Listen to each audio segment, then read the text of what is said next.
and I'm going to talk to you today about Intel and HPC storage. First, kind of want to talk about the problems, some of the problems you have in storage, and that mostly is due to the performance bottleneck.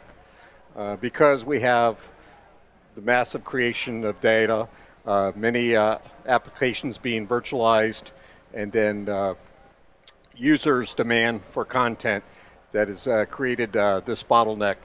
And it's due to,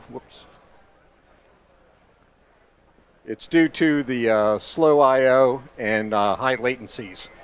And you can fix this by providing more storage and higher, bigger pipes and that, but that's very expensive. So I'm going to talk to you today about some of the things that Intel's done, some of their contributions to alleviate some of these problems with the bottleneck. First, we'll talk about in more detail, but let me give you an overview here. As you know, the Xeon processor is the cornerstone to our contribution, but it's not the only contributor, nor is it the only processor. In addition to the Xeon, we also have Atom processors that are used in low latency applications such as cold storage. In addition to our processors, we have Ethernet switches and adapters like our 10 gigabit Ethernet adapter there, which is the best in sales right now. This 10 gigabit Ethernet, the IP from that, we're going to be integrating that into future CPUs. Beyond our adapters, we have the Intel solid state drives, our SSDs, and then we also have some contributions that can help with bottlenecks with our cache acceleration software as well as our integrated storage acceleration libraries. And I'll talk a little bit about each one of these going forward.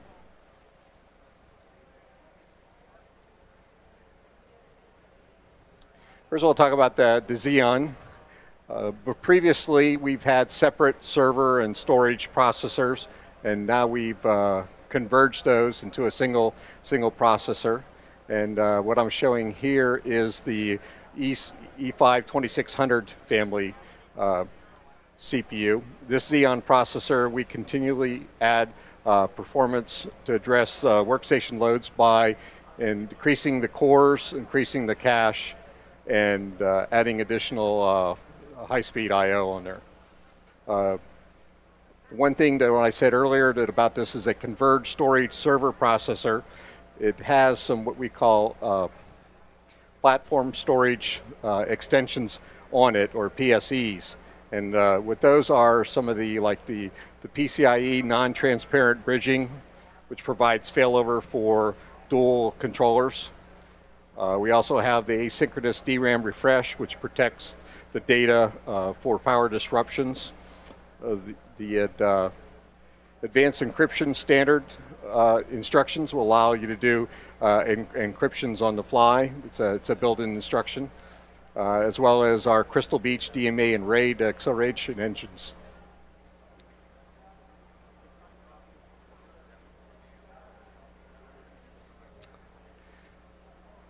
So this kind of takes a high-level look at the architecture of storage and some of the things that can be done. For instance, being more efficient, smarter, and faster analytics. Some of the things that we offer through our processor and some of our software is some of the thin provisioning. And thin provisioning allows your physical data capacity to look larger than it actually is. Some inline data duplication. What that does for storage is you'll have blocks of data that come in, and it will store that block of data, and then it'll look at subsequent blocks of data or byte patterns to look for, to compare to see if there's any duplicates. And then if that's the case, instead of storing that block, it'll just give a reference to a point where it is in storage. So that's where you're saving storage space. Data compression. Previously, data compression was always done offline. Now, with our ISA-L and our capabilities of our processor, that data compression can be done real time. So everything scalability, distributed erasure, Seamless data federation, what that does is allows you to manage and protect data that's distributed. Automated data tiering with SSDs.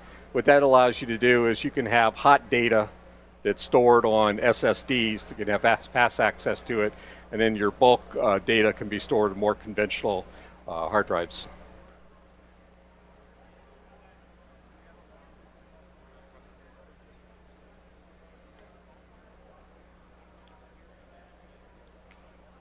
We have, and I'll talk about it, we have this, it's called CAS acceleration software that allows you to, to do that functionality. What that allows, you can, in fact, I'll talk a little bit about it more when I get there.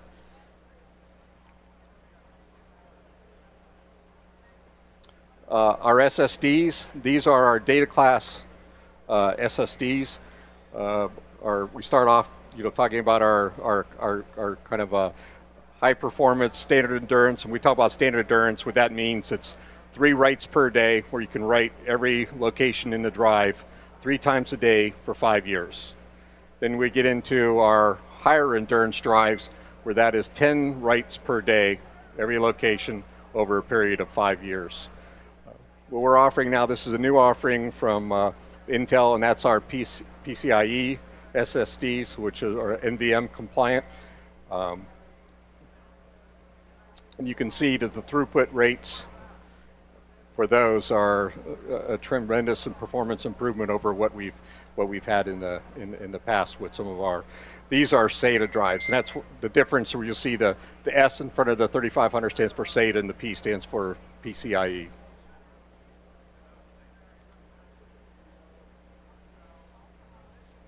And this is why I was talking about the cache acceleration software. This is a piece of software that you can run.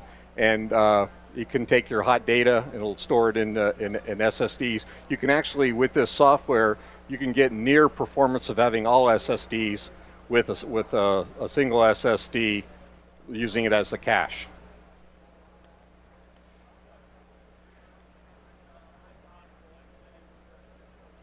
There's both. There's an offering for both Linux and Microsoft. But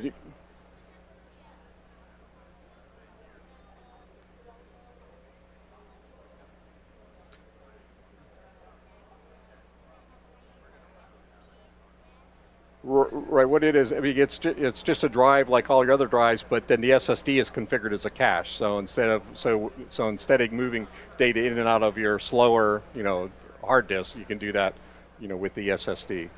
Like I say, the SSDs are more expensive than the hard disk drive. So if you can have fewer and then use the cache, you get the benefit of having almost all SSDs with just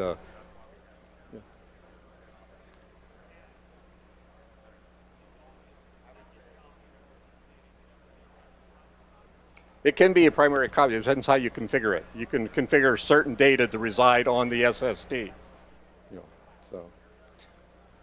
And that's a benefit, like I was saying before, that if it's hot data, you have quick access to it, as opposed to more bulk data that you would keep on more of your conventional drives.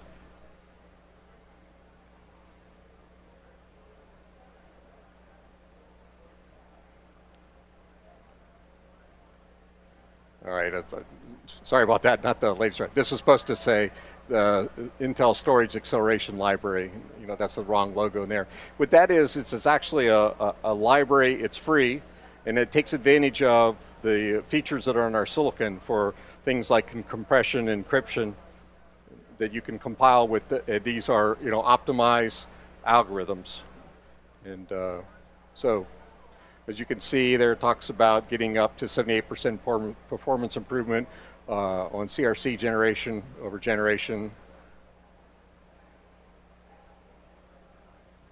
And if you're interested, there's a whole list of all the functions, hash algorithms, and compression algorithms that it's performed by this acceleration library. So going back to our first drive, you can see the things that we talked about that will allow us to allow data throughput to be higher, can handle the massive amounts of data, the virtualization of the applications, and the readily accessibility of content by the users.